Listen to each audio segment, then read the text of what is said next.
They actually have something very cool called Fair Play, John. Are you aware of what Can you Fair tell Play me more? is? Oh, you would like me to tell you more? I would love to tell you everything I know about Fair Play. So they would like you to know that your team should deliver in the playoffs, and so should your sportsbook. If you're watching Warriors Wolves, which I know you and I both were last night, you know Steph Curry unfortunately left the game due to injury. With every other sportsbook, that would have cost you and your Steph Curry props and parlays. However, with Fair Play from Fanatic Sportsbook, which covers all first half injuries of every NBA game, your bet would have been saved. One bettor's $5,000 parlay that you see on the screen last night was saved by Fair Play and resulting in a payout of over, sitting down, $224,000. So this is two Barcelona parlays, I believe, and then Warriors money line, and then Steph Curry 28 plus points. Wasn't voided. The entire slip wasn't voided. It was able to still count because it was a first half injury. No other sportsbook does this. So you should download the Fanatic Sportsbook app today. The only sportsbook that has your back. Okay, let's do this. Welcome to the Knicks Film School Postgame Show presented by Fanatic Sportsbook. I am here with DJ Zullo to talk about an afternoon of basketball that did not go very well. Final score 115-93. That was frankly not indicative of what kind of a game this was. I have some extended thoughts that I want to start with, but I'll just turn it to you before I get there, DJ. Opening remarks. Yeah, that was a painful one to watch. And, you know, watching the first quarter, it seemed as if the Knicks had totally transformed, revamped a defensive scheme that had led to wildly positive results in the first two games. And as I'm watching it, my mind kept going to, well, that doesn't make sense that they would go into this game and say, you know, we're going to switch a little less. We're going to play more drop. We're going to sort of revert back to how we defended the Celtics in the regular season. So as the first half went along and as the third quarter started, it became clear that this was more of the players and specifically one player not executing a scheme that, as I said, produced great results in the first two games. And listen, if you watch the first half and then you watch how the Knicks came out in the third quarter, that was a different basketball team, but they had dug themselves into such a devastating hole in the first half based on as bad a ball screen coverage as you can probably design and execute, that they never had a chance to get back into the game fully. And we've seen games with, you know, Karl-Anthony Towns as being the source of where the breakdowns come from. And I thought in this game, he failed to properly execute and properly just put forth the scheme that was working for them. And I don't know what happened. I think the Celtics did some things which we can get into in terms of the specifics, X's and O's of it. But he, in a large part of this, just wasn't good enough to the point where on one of the threes that Tatum hit, OG Anunoby, and you rarely see him do this, was motioning dramatically with his right arm in a way of like, get up on the screen, because Towns was so far back. I don't know why that happens or why this is a theme of really his career, but it really bit the Knicks to the point where they couldn't really recover it. That wasn't the only reason why the Celtics went 12 of 19 in the first half on threes, but I think it has to start there because that's how the Knicks were able to contain this offense in the first two games and where they let go of the rope in this one. I'm happy you started with some X's and O's because I think probably the smartest thing we could do is to ground this game into something that is a little bit more tangible. And I think it's going to be very interesting now these next 48 hours because look, I'll start by saying this. The Knicks are still up in the series. It's important. The Knicks still have home court advantage in this series. That is important. I went into these two games saying to myself, You take one out of the two, you sign for that in a heartbeat. Mm-hmm. Now there's only one game left to get the one out of the two, and it is game 4. And if you do not get game 4 and the series heads back to Boston 2-2, all of the momentum, to the extent that the Knicks still have any momentum, and I am not sure they do, but I want to talk about that in a moment, is gone. And any hope, not any hope that they had, obviously, but like it completely, game 4 will then flip it. Now, as much as I could sit here and say it's only one game, and we can ground it in some X's and O's stuff, and we could say, make this adjustment, make that adjustment. The reason why I feel like this is going to be a very interesting 48 hours is because of 2 reasons. One, you did not just get beat. Again, the lead never got below 20, right? In the second half? Okay. And I don't think it did. Yeah, it didn't. And the Celtics could have made this a lot uglier if they had kept their concentration up, which again, we know keeping their concentration up is not something they do well. And it's the reason that the series is 2-1 instead of 3-0 or 0-3, I guess would be the better way to put it. So I'm not going to completely write off that stuff, but still, this could have been worse. You got shellacked. And you got shellacked on a day and in an arena where there was more hope, excitement, energy than at any time for your franchise in the last 25 years, at least the last 25 years, maybe 2000, maybe 1999. It's one of those two. Either way, it's a quarter century. And for you to do that, and I have to stop myself because I was going to do this at the top and I forgot. And let me do it now because I don't want to go too much longer. Shout out to everybody who was in that arena in MSG today. And shout out to every Knicks fan anywhere. People who are watching on whatever it was, 7th Avenue, people watching in their homes. The amount of belief and the amount of positive vibes that have been emanating from this fan base over the last 2 days were so palpable, and I've been feeling it coming from all corners. And when that crowd was chanting defense with the Knicks down fucking 20 in the fourth quarter, like they were down 2, I heard that and I'm like, oh my God, I feel so bad for every person in there. And sitting here, I don't like that has to be expressed because like what more could you possibly ask for your home fans? Not only the ones that are in the arena, but the home fans everywhere. So you had that belief, you had that energy, and you squandered it so thoroughly. And in squandering it so thoroughly, here's the other part of it. You were reminded that this was a one-sided matchup for the most part in the regular season. And the coupling of those two things, squandering all the energy and the Celtics coming in and reminding you, reminding themselves, reminding everybody in MSG, reminding everybody in the city of New York, the city of Boston, everybody who watches basketball all over the planet, that, hey, when we go out there and we play our game and we execute, you probably can't stay on the floor with us. Now, having said that, 20 for 40 versus 5 for 25. And it was even more ridiculous in the first half. What did you say? The first half shooting, 3-point shooting was 12 for 19? 12 for 19 for the Celtics.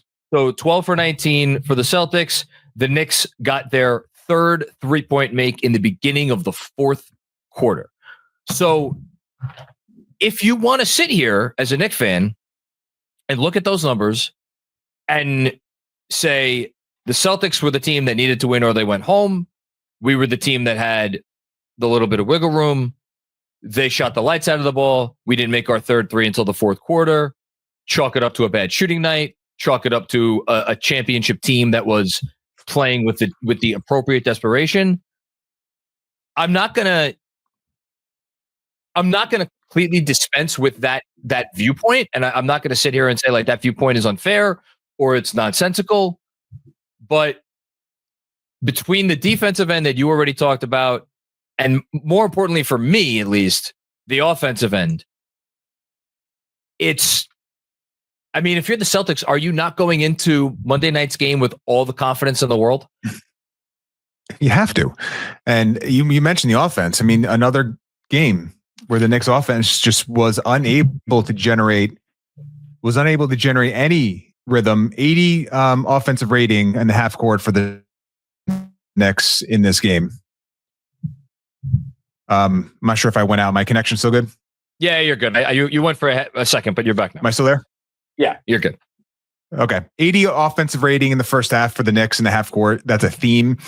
That's probably where despite the Celtics getting anything they wanted in the first half. And I think, I did mention the ball screen defense. I do want to also make note of what the Jaylen Brown post-ups did to this Knicks defense. Every time he got post position, the Knicks were panicked and sending help. Now we can criticize the fact that they were sending help, but I think it was the aggression of the Jaylen Brown post-ups that necessitated a reaction. And the Celtics seemed to get a 3-point look every time they posted up Jaylen Brown and Drew Holiday for that matter. Jason Tatum, for the most part, he hit a bunch of threes in the first half, but I thought the Knicks, especially in the switch possessions, held up really well.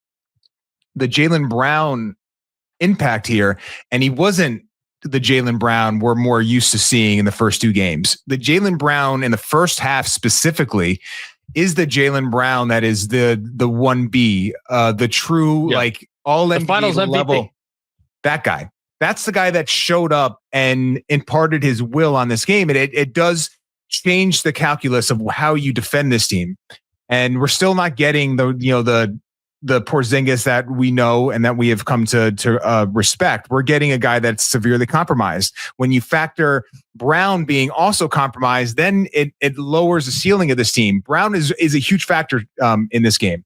But, offensively to the Knicks side of things, I don't know where you go here because I have an idea, but keep going. Okay, well, let's talk about what is, I think, causing specific. I know Jalen Brunson's numbers are going to look okay in this game overall. Doesn't matter. It doesn't matter. He's having no opportunity to get anything downhill in the first half, any sort of wiggle room in the first half. And I think you're seeing the Knicks lean on Josh Hart as a screener, and that in the regular season has worked for them.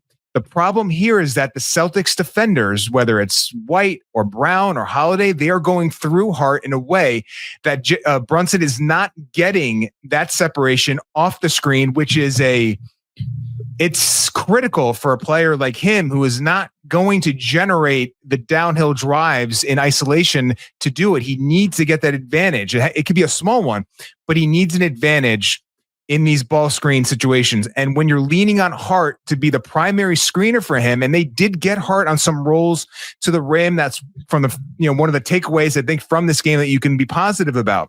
But in terms of Jalen Brunson's performance as a on-ball screen operator, when Josh Hart is screening for him, and it's been this way in games 1 and 2, and now in game 3, the Knicks are unable to generate a lot of offense, which really does sort of open the question of what is this offense going to be able to produce in the half court if you don't have a viable screen partner with Brunson and you are losing any semblance of spacing when Josh Hart is on the floor. And if the Knicks aren't getting offensive rebounds, and they rebounded 40% of their misses in the half court. So they did the job in terms of generating extra possessions and extra looks. But the first shot offense for this Knicks team right now is brutal. And I think you have to give a lot of thought to how do we open things up, because it's not going to work if this is the offense that the Knicks are going to have to work with against the Celtics, despite a 2-1 lead. It's DJ. It's not just the Celtics, because we saw them play 6 games against the Detroit Pistons. Right. And at no point in time, for me at least, against the Detroit, other than game 3, where Tobias got in some early foul trouble and Towns hit a bunch of threes in transition. You've gone now 9 games, and in 9 games your half-court offense has largely been bad. Not even average. It's been, for me, especially given the personnel, it's been below average. And you and Benji talked about it on your X's and O's session. We've been talking about it even as they pull out these miraculous wins. One miracle win after another. It's not like we can run from the truth. This truth has always been there. We have always been open about this truth throughout this playoff run so far. So yesterday, and it was, you know why I actually did it? It was because of the question that you got from, I think it was Drew P. Mm-hmm. Would you start Mitch? Yeah. It was focused more on, you play him at the beginning of every quarter, so it really challenges Mazzulla. Do you really want to foul to get Mitch out of the game? All right, now you got to do it from the opening tip. I texted Fred, and I'm not going to say what he said. If he wants to say what he said, he could share it on his own. But I was like, how insane on a scale of 1 to 100 would it be if Tibbs came out in game 3 and started Mitchell Robinson over Josh Hart?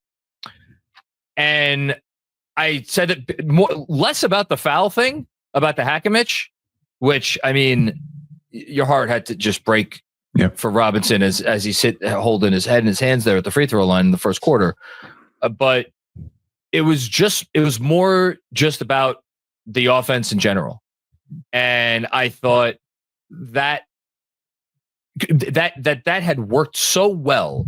And I don't even know what the numbers were. So Mitch was a -3 in 19 minutes. Again, I don't even really know what to do with that, but it's certainly not a bad number. And now he's, again, by far the best plus-minus guy on the team through 3 games of the series. And, like, I get it. You're up 2-0. You don't change what's working if you're up 2-0, except it wasn't working. And it's still not working. Look, he's not going to do it. I think they could. I'm not.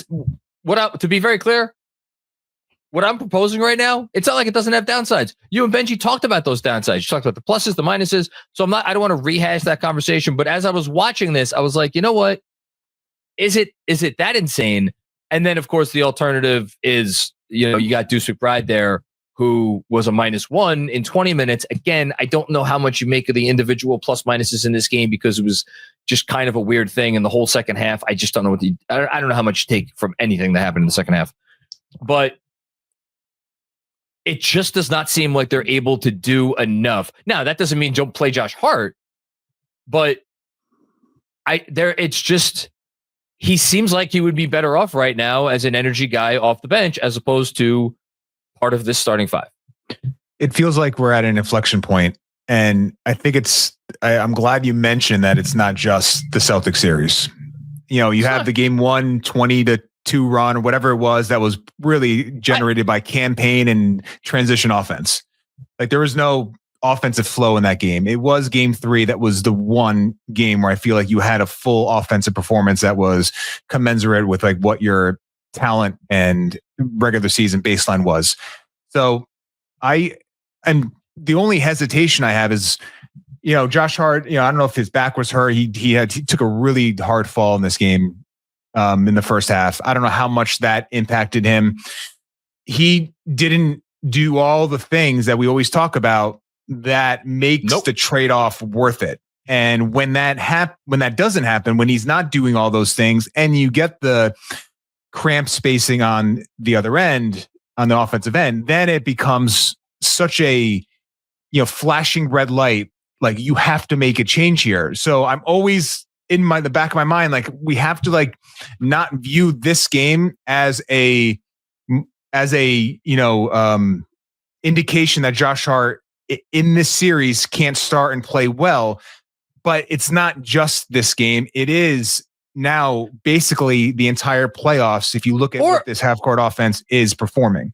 Or, the last 4 months, if we're really keeping it a buck. Right. And in those last 4 months, even then, it was, you can argue, the offense was still very good. The offense in November, December was not the offense that finished the season. And Josh Hart was obviously a big part of the decline offensively that has unfortunately made its way through the playoffs. I think there were 3 plays that stuck out to me regarding Hart. And to be clear, like, whenever we talk about Josh Hart, and Benji does a great job of this, there was the conversation about how Josh Hart plays individually, and then there was the conversation about the impact that Josh Hart has on his team when he is out on the floor. Sometimes those two things are polar opposites. Tonight, I actually think they're a little bit closer, and I'm going to reference some possessions. And the other thing I want to say, to say this game was all on Josh Hart, it's not. As you pointed out, the biggest culprit in this game was the Knicks starting center on defense, Karl-Anthony Towns. And I do want to get back to maybe some possessions there and sort of talk that through, but go ahead. Yes, and we're going to. Also, Mikal Bridges, I know he finished with 12 points, 6 to 10 from the field. A big time zero offensively in the first half, and you felt his possessions that did not go well. And there are a couple I'm thinking of in particular. But to the Hart thing again, there was a possession midway through the first. He had 2 misses on the same possession. He missed the 3. They got the offensive rebound and then had an opportunity for a close 2 that was either blocked or he missed. That's one possession. Next possession that I wrote down, it was where I thought there were a few turning points in this game. And like in general, if we weren't talking as Knicks fans and we were talking neutral observers, I think my takeaway from this game might be that every time the Knicks got a shred of momentum, the Boston Celtics had an answer at the appropriate time. So right, and Mazzulla was very liberal with his timeouts too. It felt like much more than is typical. Like he was calling timeouts pretty quickly to stave off any potential momentum. To your point. Next one, it was a sequence that started with Bridges was blocked. Boston scored off of an offensive rebound. Again, I know the Knicks ended up getting more offensive rebounds than the Celtics in this game. I thought the offensive rebounds that the Celtics did get, again, it's been the case the whole series. They've all seen backbreaking. And then after that score off an offensive rebound, Hart was blocked at the rim. They came back the other way, scored 44-25. I believe it was the largest lead at the time. And then there was a play. It was 3 possessions in a row, and he actually had a good possession somewhere in here that I think he got fouled and went to the line or something. But it was just towards the end of the second quarter. Got the ball in the corner. First time I've seen him do this. Pump fakes, did not shoot it, but then also didn't drive or pass it, and then he decided to take the shot. It's like he pump faked, and Porzingis was on him. He pump faked, Porzingis was already 10 feet off of him. Yeah. Pump fake did nothing. And then he's like, well, I guess I'm going to shoot it, and he shot it, and that was the least amount of confidence that I've seen Josh Hart take a corner at 3-point period with in some time. Shortly thereafter, he was blocked at the rim, led to a fast break for Boston, 49-50 Celtics, and then a couple possessions later, I thought he played some really poor defense on Jaylen Brown and made it 57-35. I believe that was the largest lead at the time. So, look. Hart if he's not going to be great at all the Josh Hart stuff and be the best version of Josh Hart, this has to become a conversation. Mentioned Bridges. This was not a good game for Jalen Brunson. 4 turnovers. I think all of them were in the first half. I thought if you wanted to point to the last moment that I was like, I'm done taking notes after this. When the Knicks were down 24 early-ish in the third, and the crowd was chanting, "Let's go Knicks," Jalen Brunson dribbled off his foot. So maybe that was his 4th turnover. Tatum fast break and 1 up 27. It felt like that was what I know there were some gasps after that. And again, credit to the Knicks crowd for that. But, so Brunson did not have a good game. And it's funny, Towns was 5 of 18 from the field, and yet watching, I was like, as I was watching, I'm like, he didn't have a terrible offensive game. Now, he also went to the line 11 times, made 10 of 11, finished with 21 points on 18 shots. But as you say, and we'll get back to it right now, the defense, if you want to go on about it right now, feel free. Sure. Yeah. So trying to, as I said to start, trying to figure out like what the deal was with how they were defending, and just texting with people and trying to figure out, not having access to to view these clips in short order, but getting some sent to me. There's clear, just watching on a few of these possessions, that the switch partner, and one was Josh Hart, one was OG Anunoby, expected Towns to switch. These are first quarter possessions. Towns is in a drop, not in any position to switch. And in both occasions, the Celtics got open threes out of it. So we saw this in the third quarter of game 2. Remember, we were all like, what is the change here? He can't, in game 2, they start the third quarter and all of a sudden Towns is in a drop and Tatum is getting buckets. The Celtics seem to be getting some momentum, and it was bizarre, almost as if the Knicks, again, came out of halftime changing what was working. But again, it wasn't that they were changing what had been working. Their player that is critical to how they defend these actions, just for whatever reason, decided to go against the grain. He did it again in game 2. He did it to start game 3. And you know that is the case because when they came out in the third quarter, Towns is switching. Towns is higher. Towns is actually engaged. And the Knicks, I don't think it's a coincidence, actually defended really well in that third quarter. Now, the caveat there is the Celtics did their work already. They were up 1 million points. They may not have been as sharp or executing as much, but the Knicks did seem to be executing their stuff better. So it just begs the question, like, why does this continue to happen? And there are evidence of that in the Detroit series as well, where he has a amazing game 1 defensive performance. It declined almost by the game in that series. And then you're seeing this up and down play in the Boston series. I can understand when you're just beat because you don't have the athleticism to keep up, or your agility is not great, or you're not a great rim protector. But to just not be willing or able to execute the bare minimum, which is the scheme the team is designed to run. And when your switch partner thinks you're switching or at the level and you're not there, then it all breaks down. And that's what happened in the first half. That's why you gave up in large part 71 points to this team. And it's maddening because I know the offense is a problem, and the offense might be a bigger problem than the defense. But again, you have to be able to just execute what the intended scheme is. And if you can't do that, then it makes it untenable to put forth an effort that's going to continue to shut down or limit a great shooting offense. And it's a shame that he wasn't engaged enough to do in the first half. We'll see how, what game 4 brings, but you don't know game to game, quarter to quarter, what level of Karl-Anthony Towns you're going to get on the defensive end. And it just makes it very difficult as a team defense. I can imagine OG Anunoby, Mikal Bridges, Josh Hart, not to know possession to possession where your support is going to be. I mean, that's a bad place to be in. And he's got to be better there. I've been saying it often. And it drives you crazy that he continues to have these stretches where it just mentally he isn't there. It's not a physical thing in some of these. It's more mental. And I don't get it. I don't have a good answer for it. And it's sure as hell frustrating to watch.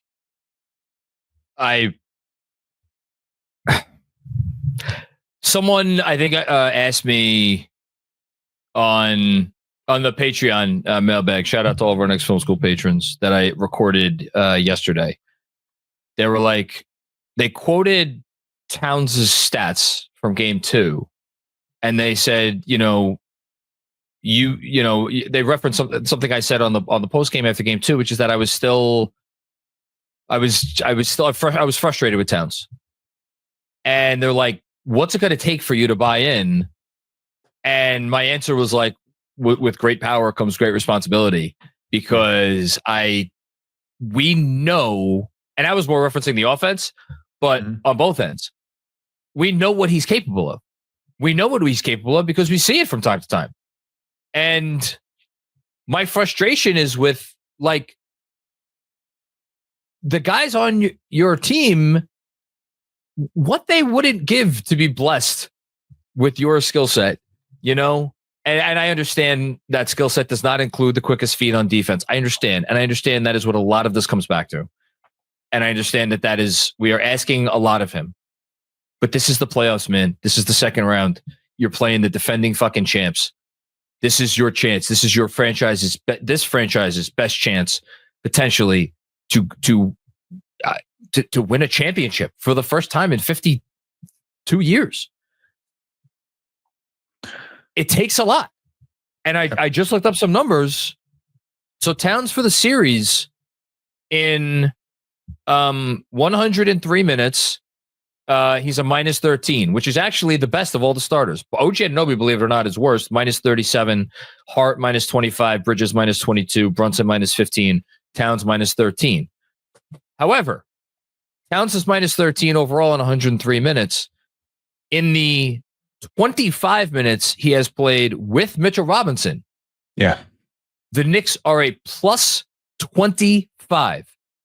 They are a plus 25 in 25 minutes with Karl-Anthony Towns and Mitchell Robinson on the floor together, which means in the 78 minutes in which Karl-Anthony Towns has played without Mitchell Robinson, the Knicks are getting outscored by 38 points. So I just, again, I didn't actually even realize that stat was that absurd when I made my suggestion a few minutes ago that, hey, maybe it's time to consider starting Mitchell Robinson.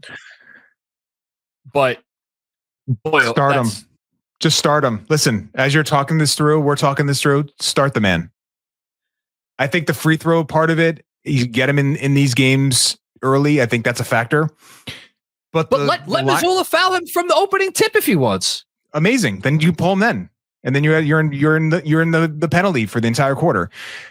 I listen, I love, and you're the same way. Josh Hart is an incredible player and will still be, whether he's starting or not, a critical piece to what this team needs to do. But it might not be his series, and that's okay.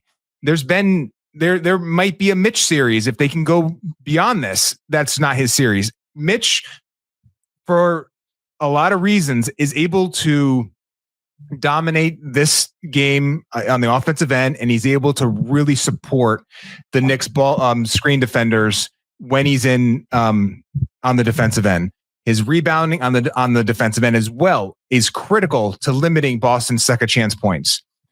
You could start Mitch in this game 4 and feel confident, I think, in your ability to get 40%, 50% of your offensive rebounds. You could feel confident that he's going to prevent a complete overload to Towns' side on his post-ups. You can feel good about your defensive ability much more than I think if Josh Hart's in the game with Mitchell Robinson in. Why not start him? I guess that's the better question. Why, other than, just trusting Josh Hart, which I know is where this is this is where it's gonna finish. He trusts him so much, he's gonna start him. Why not do it? To me, it makes sense. To me, this is the series to really unleash Mitch in a way. And if you're gonna do it, it begs the question, why not do it when the foul situation is not as damaging as it is if you're later in the quarter? And that's the game we're playing right now. And I got to tell you, the other part of it, we got Precious Achiuwa dusted off again in this game. It didn't look so bad today. Now, Precious is volatile from game to game. I think the biggest reason you don't do it is if one, and I forget if you or Benji said this the other night, Mitch is giving you a nice spark off the bench. So you kind of lose that. Well, guess what? Now you get Josh Hart to give you a spark off the bench. But it's more for me if if it's a foul situation or whatever, and Mitch, let's say he picks up some early fouls, then you don't get that anymore. But look, playoffs are all about taking risks. And I think the Knicks could look at this as hey, we're up 2-1. We still have home court. We played a terrible game. We couldn't shoot any worse. They couldn't shoot any better. Give a little bit, similar shooting luck. We were right in that game. Well, guess what? If you give me more equal shooting luck, you're probably down 3-0 in the series. Maybe it's 3 close games, but you're probably down 3-0 in the series. So that to me is not they could sit there and say we will all play better and Josh Hart will play better, and I think that's valid because I do think they will, and I do think Josh Hart will be better, and I think Tuesday night or Monday night rather, which the game time has just been adjusted to 7 p.m. I don't know. I mean, I didn't have a lot of faith today. I think they're going to show up on Monday. I think they're going to show up in a big way. Doesn't mean they're going to win. but I think they're going to show up in a big way on Monday, and it's a matter of what do they show up with. I don't really have anything else, DJ. I don't want to keep you for any longer than I need to. I think final thoughts. Yeah, well, I think you mentioned it at the start. I do think the fact that the Celtics were playing for their season in this game, and it showed. It completely showed, and I do think that is maybe one of the reasons why Josh Hart didn't seem like he was doing all the things that make him great, is because the Celtics were playing at such a anxious and such a good anxious, an anxious that makes you play with some desperation. Yeah. And sometimes that desperation can lend itself to what we saw in the first half, when it didn't seem like the Knicks had any windows offensively, and the Celtics were just laser focused offensively and targeting the Knicks and creative. And obviously the Knicks were part of that with their shortcomings on the defensive end. But this was a game the Celtics had to have to be in this series. You can argue now the series really starts in game 4, because the Knicks, they threw the opening salvos. Now the Celtics get their one game. The Knicks can still command the series in a very real way with a win on Monday. I think it's going to be a more even series in terms of like how desperate these teams are going to be. That might be enough to maybe even things out a little bit in terms of how hard and how locked in you are. But I think that is a big piece of what happened in that first half, where the Knicks just weren't ready for what the Celtics were going to give them. And you see this time and time again now with like home court being less of a factor in the modern NBA. You're seeing this on both sides. The Knicks are going to, as you said, come out with a better effort Monday night. I would just love for this to be a game where you're not down 15, 20 points at any point, and that you can, and if you could do that, get to the fourth quarter, you're going to have a shot. That's the point that I think is critical here. But this was a game, again, the Celtics needed it. Knicks, they didn't. And that's just the reality of like sports. But Monday, the Knicks kind of need it. Last thing I'm going to say before we move on. I agree with you, DJ. They didn't need it. I wish they didn't come out and play. Obviously. Yeah. Like they didn't need it. Because it was very obvious to every one of those, every single person. And again, all the credit in the world to that crowd. It was very obvious to anyone who was watching that game. One team needed that game and the other team didn't. And that's a fucking shame. It just really is. And like, it's just a shame. It's just a shame. That's all. It's a complete missed opportunity. A one they may come back and regret that they didn't come out with that sort of effort. But there's still a big time effort here that's still there. The Knicks, again, we're 3 games in. They haven't played well in any game for a sustained period. So I don't know if that's a good thing or a bad thing at this point. Deej, we're sitting here. This is going to be the 10th playoff game.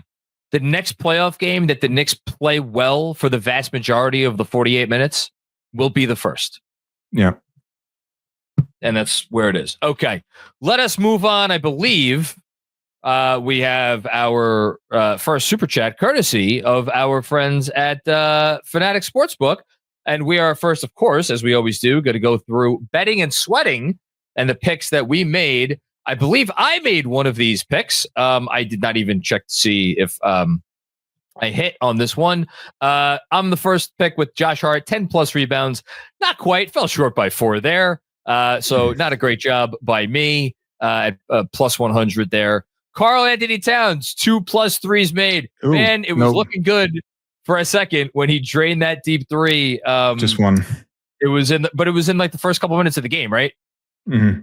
Yeah, and Jeff was probably feeling spectacular about his pick at that point.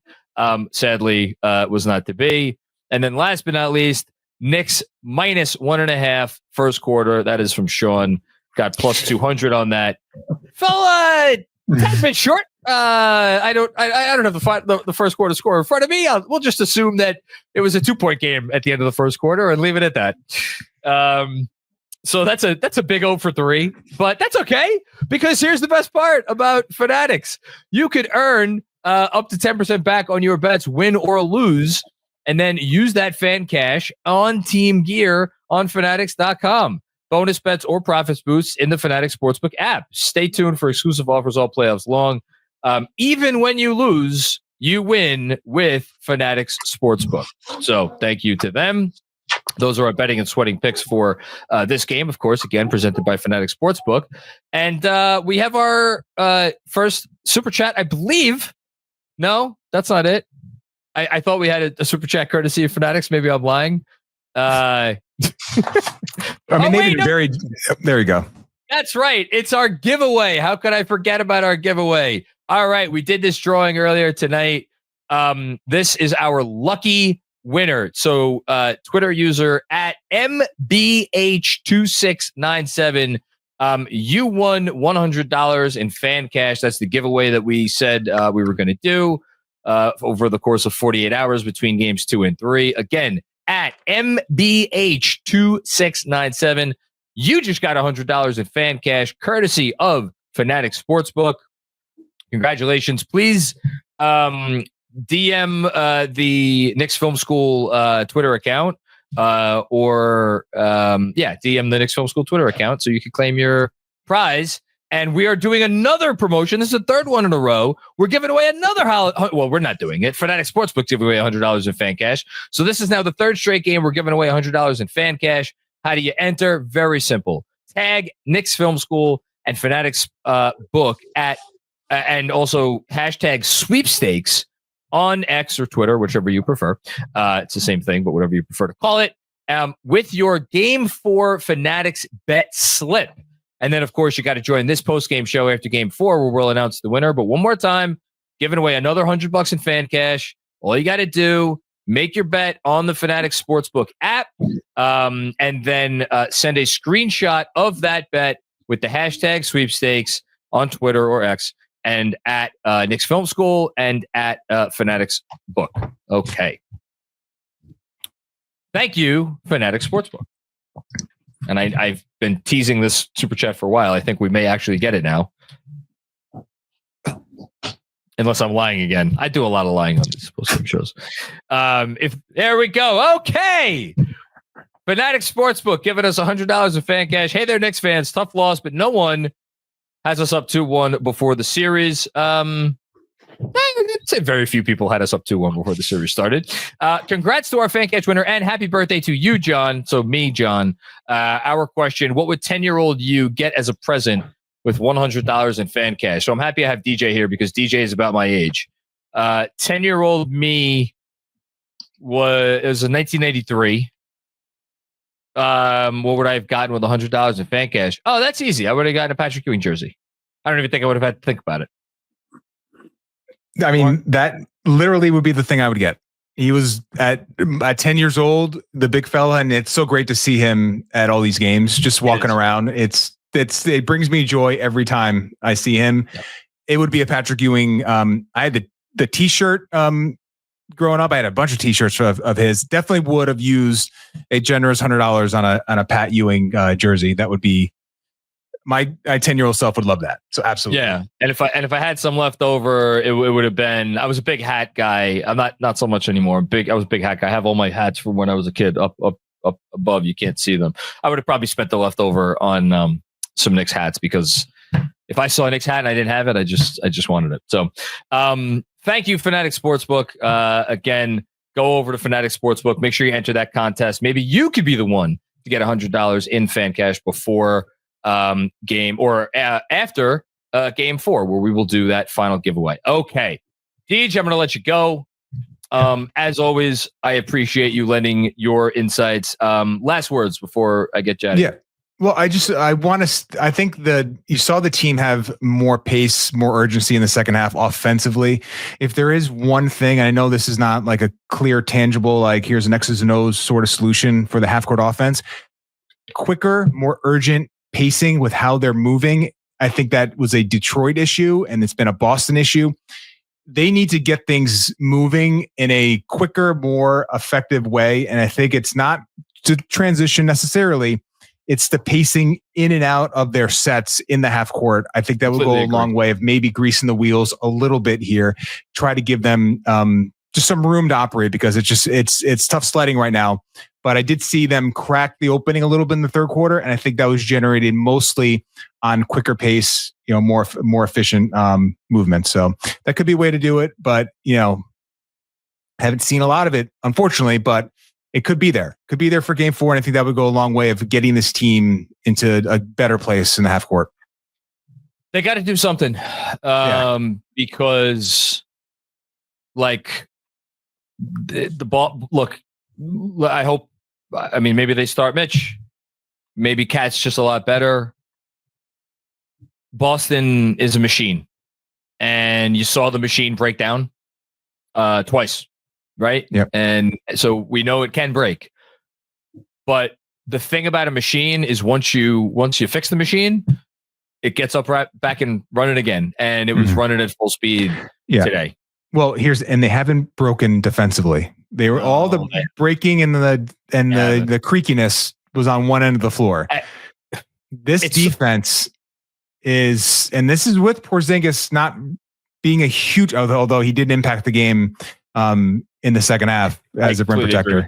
Yeah, he's a big piece they're missing, but it's Holiday and it's White. Like those two guys primarily who have gotten the Brunson minutes, and I mentioned the Hart problem of him not being able to create that separation is a big factor here. They just are dogs defensively, and it's making life really difficult for your best player. And that may go back to the reason of maybe thinking about starting Mitch because he could spring Brunson a little bit better with his screening compared to Hart, which has just not worked so far in the series. It's so funny you said that because, again, shout out to all of our patrons on the mailbag pod I just recorded. Somebody asked a question: do you think Boston, are you going to feel the pressure of the Madison Square Garden? Down 2-0 on the road, and obviously they did not feel it because they couldn't miss a 3 in the first quarter. So that goes without saying. But it forced me to go back and look at all of their big road, because I knew they had a ton of big road playoff wins over the last 3 years. You know what they all have in common? Pretty much without exception, the defense. Yeah. The defense showed up, and there were some massive road playoff wins that the Celtics have had where their offense, and like Jason Tatum in particular, was not great.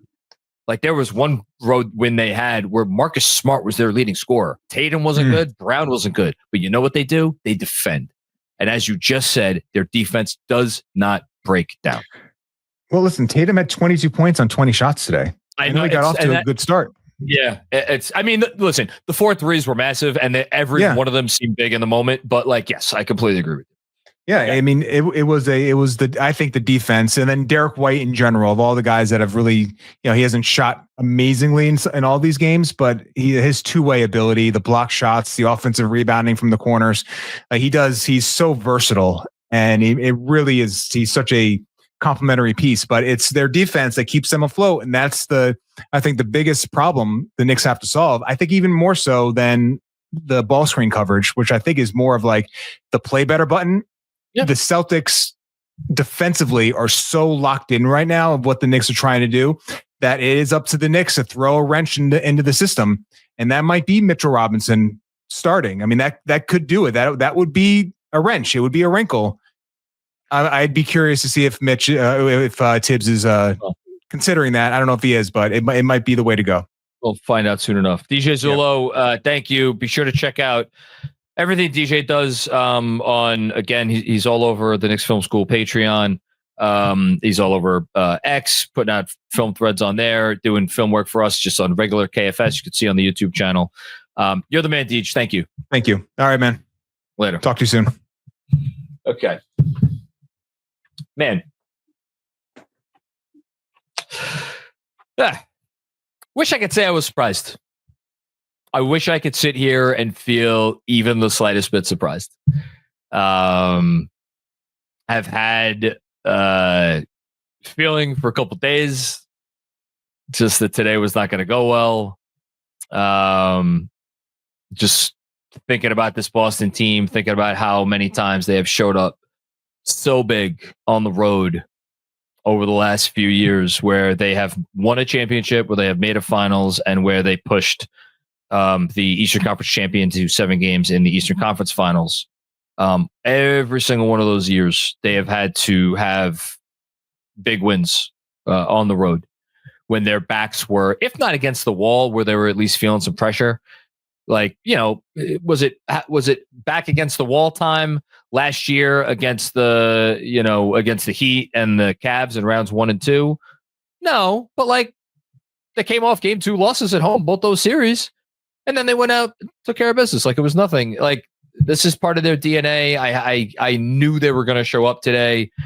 I thought maybe I had a fleeting moment where I'm like, yeah, maybe, with White and Holiday and Tatum and the Olympics and the long run last year, maybe, I don't know, maybe they're out of gas. Maybe they're out of mental gas. It's mental fatigue, something like that.